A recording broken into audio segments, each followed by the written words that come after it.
நல்லா ஆட்டி வாங்கிட்டு வரேன். மொத்தம் எல்லாத்தையுமே ஆட்டி வாங்கிட்டு வர சொல்லிட்டேன். அண்ணாச்சி வணக்கம். சரி, இப்போ உங்களுக்கு வேறு வடை பஜ்ஜி எதுவும் வேணுமா? வேணுமா, எல்லாம் வேணுமா?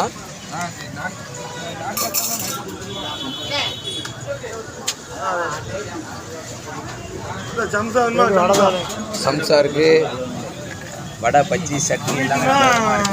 இந்த உருண்டை மாதிரி சுற்றி இந்த உன்னியப்பம்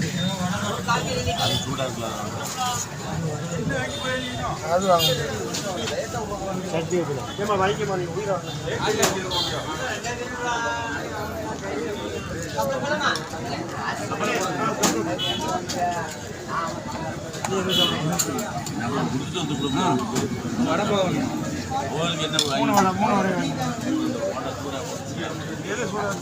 எல்லாமே சூடாதமா இருக்கு.